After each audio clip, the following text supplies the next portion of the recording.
about the transition from this successful career in documentary filmmaking to narrative feature Right. filmmaking. And this was his first feature. So Yeah. and there he is. Welcome.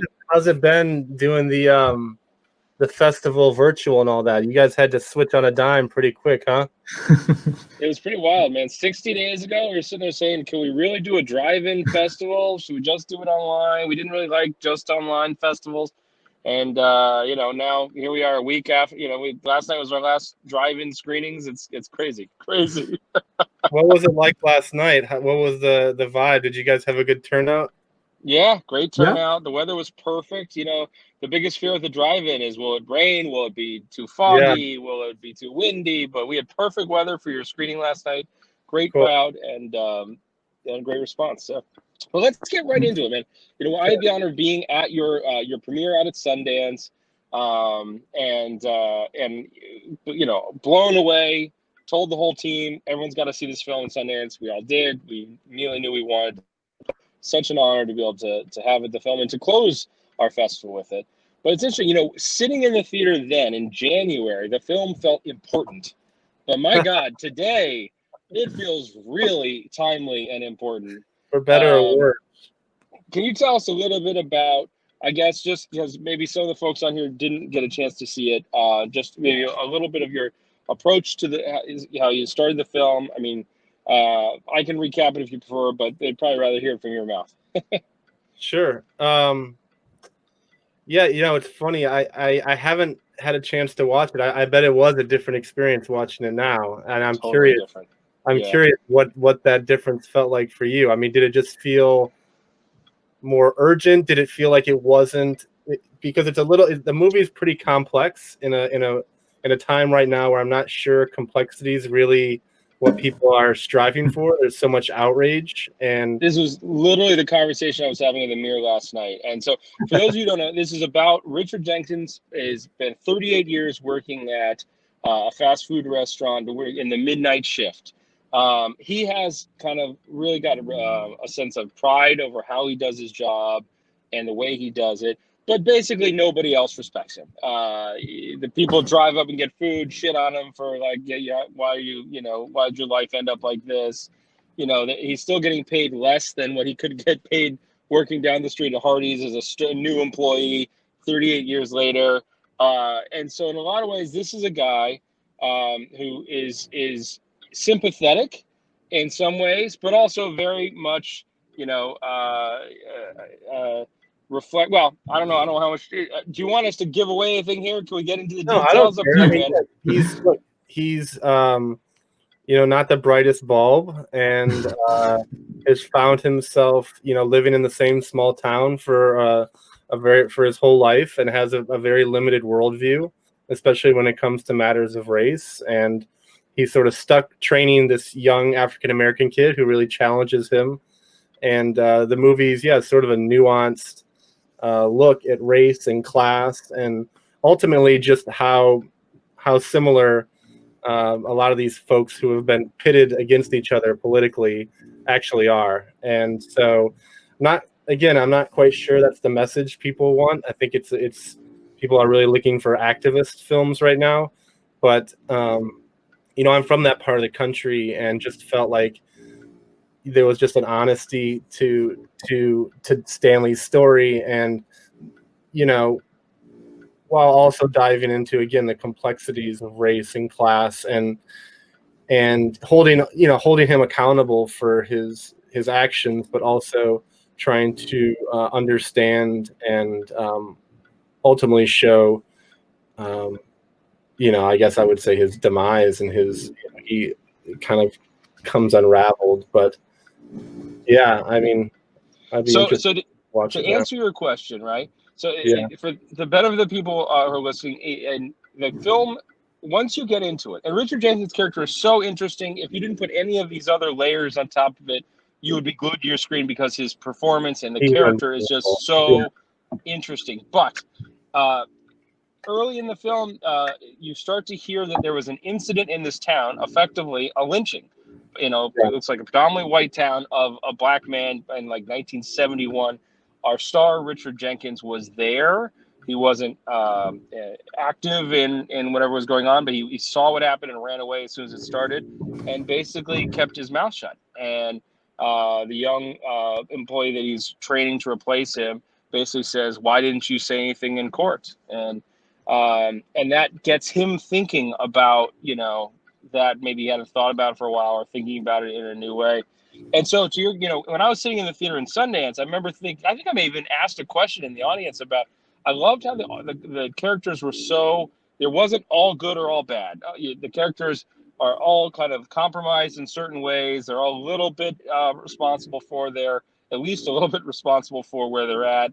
And everyone just seems like a real three-dimensional human, and you're sympathetic and critical, but I love that degree of nuance and complexity. But so here was the thesis I came out last night, and see what you think of this. In January, I wasn't focused on kind of the urgency that you're talking about that you feel today. When you hear about that, the world today is screaming, do something, stand up, say something. And watching it through that lens, which I wasn't watching it in January, but I was last night, it was so interesting because in the end, I couldn't hold Richard Jenkins' character to it, because I'm like, look, this is a guy who has never stood up for himself in any way. He's just the most passive. He just gets screwed, and he's not self-aware. He's not learning. He's just, that moment when his brother pulls up and starts insulting him and basically says, listen, we all know you will, so there's this other element, again, for those of you watching. He's trying to take his life savings, which aren't much, to go take care of his dying mom, who his brother is kind of dumped in some shitty nursing home. So very, trying to do the right thing, heart in the right place, very sympathetic, likable. But everyone but him knows he will not succeed in this. He just doesn't have the skill set to get a car and get down there. And his brother basically tells him that, like, we all know you are going to fail at this. And it's just such a sad moment, because it's how the world sees him. And he's just this passive, useless kind of, there's no way, in my head, I was like, there's no way that character is going to stand up for what's right against the community in a courtroom and a judge and, societal pressures, when he couldn't even stand up for himself at a fast food restaurant. And so, to your point, the film in some ways is I think, at least the way I came out of it last night, in some ways a little bit, like you said, people want that character to stand up, but he's not really set up that way. Yeah, I think you're right. A lot of it is about the passivity of white America, and that while Stanley himself is not a dangerous, awful guy, his passivity and the passivity of white America in terms of their role in race relations is what led us to where we are today. So it's not, and his entitlement too, right? He has this sense of, I never got given anything, and he's the victim, of course. The white privilege he's very skeptical of, because he has nothing, because of the way he's lived his life. But just so interesting seeing it again last night. So much has changed since January. But what a powerful! Can you talk about how? I don't even know what you want to talk about here. We don't have a ton of time, but the writing process, how you found the actors. I want to know everything. I could talk to you for 4 hours here. Yeah, I mean, I've been doing documentaries for a long time, and started out wanting to do narrative films, but turned to documentaries out of necessity. And then, most of the stuff that I come up with, are based on real people and real characters, or some algorithm of a bunch of different folks, Right. But, one time I was in Albion, Michigan, where I was doing like a teaching fellowship, a visiting scholar thing, and I went through this White Castle drive-through, and there's this guy, there's Stanley, this really enthusiastic, older white man who really, really enjoyed his job. And I was kind of thought it was beautiful and sad, and like all these emotions. And I was like, that's interesting. It's not a guy who like has all these regrets and I should have done this, which you see in movies a lot, Right. He was the guy that was like, I've got it made. I get to work at White Castle, and I got the whole place to myself, and just was like so overly enthusiastic. I kept thinking about Schmidt and Alexander Payne's movies, who he's an executive producer on the movie. and just that tone of this absurdist, the absurdity of the American dream, the absurdity of these people, who consider themselves victims, and trying to communicate some of those ideas through comedy, which I think can be a really great vehicle to disarm people. And so, I sat down and wrote. It took about a year off to write the script, and started putting together the team, some producers, and I sent an email to Alexander Payne, just a cold email. Got his email address from a friend of a friend, actually his assistant's email. Sent him the script, told him about myself. I told him I was from the Midwest and I was a huge fan. And like 3 months later, got a call from Greece, and it was Alexander. And he just said, "Look, I read your script. I'm on vacation and I really loved it. I think it's funny and smart and nuanced." And, we were off to the races. He flirted with directing the script for a while. And then after, he had to go take another movie, but he put me in touch with Albert and Ron, who came on to produce the movie. And Richard came on very quickly. I think I sent it to his agent, and within 2 days, he had responded to the script and was from that part of the country. And the casting process for Shane was a little bit longer because we wanted an unknown. But it happened really quickly. I was actually exactly a year ago today. We were in Chicago shooting the film. So within that year, we shot it, edited it, got it ready for Sundance, and we're lucky enough to screen it at the Lighthouse International Film Festival. Well, we were thrilled to do it, man. I remember you telling that story about Alexander Payne at Sundance. That's remarkable. Yeah. Hey, keep your head down and keep doing the work, and good things can happen, Yeah. Well, and the comedy, I guess, if I'm going to try to think about the moment, and I maybe I shouldn't say this because it would spoil it, but there's a moment when he's trying, he buys the car, he has this terrifying, he pulls around the block, right, and then bam, and that moment to me was happened. There's so much of that stuff that's on. Yeah, there's so much. So we have to tell people. So he opens the door. He's like, this really hard decision. The car has 180,000 miles on it. It barely moves. He's clearly not good at driving. He's getting honked at by everyone. He finally stops. He's like, okay, I can do this. And he goes to open the door, and a fucking truck rips the door off driving by. It's the most comical, punctuated comical moment for me in the film. But that really happened? Now we have to hear that story for sure. Well, no, I mean, there's so much of that in that movie that's drawn from my life,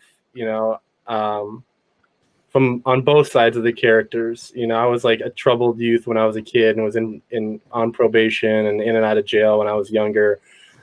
I actually, when I was 16, I got it. My parents refused to buy me a car. So I said, you know what, I'm just going to buy my own car. So I saved up money, working, saved up my little $500. And I went and test drove this car and got in an accident while I was test driving the car and was forced to buy the car. But the actual door getting ripped off happened to a good friend of mine when I think he was in DC, and he pulled in outside of a Duane Reade and opened his door, and a bus came by and took the door off. And so it's kind of a hybrid of two stories that happened. It is really remarkable. Yeah, I'm curious. What have you had much of? I mean, it hasn't been probably in the public eye since Sundance a lot, but I'm curious if there's been much reflection on it in light of everything that's going on in the world, or maybe your reflections on it since January. Yeah, I mean, I think that it's, I've been working on my next script, so my head's kind of been there, but I think it's given a lot of perspective, and I think that right now it's a really sensitive time, that I'm seeing in the marketplace and things, where I think a lot of buyers do we really want to put out a movie about race right now? Mm-hmm. Do we want to put out a movie at all right now? But right, exactly. But I mean, not to say we have some great offers, and the movie will be out in the fall, and we'll have an announcement in in a little while here. But it's not. It's I think people are really starting to reconstruct the world and understand what the landscape looks like. And so for this particular movie, I think it's more timely now than ever. And so I'm excited to see the conversation that comes out of it. But I think that right now everyone has their own phase that they're going through. I think, it was denial, and then, anger, and there's just people are really grieving and going through a lot of different things right now. So I think that once emotions come down and people start to work on, fixing some of these issues and can look at things a little bit more clear-headed and try and find some sort of resolution, I think that it's going to be a great moment to have a conversation. Well, it's so interesting. I love the way the film. Oh, sorry, you got to jump in a minute. Yeah, I have a question that I really want to ask. Sure. So something that I really, really loved in the film is how you play and mix like class issues with identity politics. Like, for example, you have like Stanley, but you have who is a superior to the new worker. But he has an African American female who is his boss. And also in a lot of these films, we expect that the class, people in the same class, they will revolt or stand up against someone who's superior. But we see the complexities in the same class of the simple workers. So was it intentional? How did you build this hierarchy? Yeah, I think that was, I love. I've always just wanted to make movies about regular working folk, and I think that, adding these different layers of the onion that you're pulling back as an audience to really challenge what your thoughts about race and class and how intertwined they are. I think it's interesting. There's one scene in the movie that I particularly like, which is when the homeless guy comes. And you really get a sense of the hierarchy in that town. You know what I mean? And so even for someone like Javon, who is very progressive in his politics, he kind of looks down on this guy. There's always some sort of hierarchy. You know what I mean? And it's just, I thought it would be really interesting for Stanley to have an African American boss, which would just add to his feelings and humiliation and I guess just self-worth and just how he feels about race in general. I think that Stanley is virtually ignorant about most about race and so it's an interesting stew, and I think that like really great filmmakers, not that I'm one, but really ask questions more than they answer them. And so I think that was important to me, was to ask some really important questions and let the audience think about it, and hopefully they leave the theater feeling something and thinking about something. That last shot of them these guys could have, there's no reason why these guys shouldn't be friends. They have so much more in common than they do, difference. And it's a shame, and it's, I think, in my opinion, I think it's a reflection of our politics, and the way that politicians have divided the country and people that actually have, the most to gain by coming together, Yeah. It's so interesting because I feel like you really captured that in the end, right? The way you finish the film, you don't have this kind of blowout, neither reconciliation nor, calling out moment. It's just they happen to come across each other on the bus. Now some time has passed, and they give a look, and that's it. And that moment for us to reflect, like they're reflecting. Of course, Richard Jenkins' character kind of runs away. But it really touches on what you were just saying, because the last time they'd seen each other, you really had this sense that they bonded, that there was sympathy, that Javon's character basically had sympathy, appreciated and had sympathy for Richard Jenkins' character, and volunteers to go clean up the bathroom. He doesn't have to just because he's having a bad day. You can see this guy's just been fucked his whole life, and so you have the sense, as I had the sense, when he's on the bus, to some extent, Javon is like, this guy is, this is just the archetypal example of me getting fucked over because I'm black, because I'm younger, because whatever. And, but at the same time, there's a little bit of sympathy because that guy got fucked over his whole life. Yeah. And so it's not the same, just fuck you racist. It's more of this nuance and layers. It's so interesting. Gives the audience so much to think about. Did you ever think about ending it another way? There was one where Stanley saved Javon from the railroad tracks as a train was coming. No, I'm just kidding. No, I mean, I just thought, what's the most honest way to end this movie? Like, I write from a character's perspective.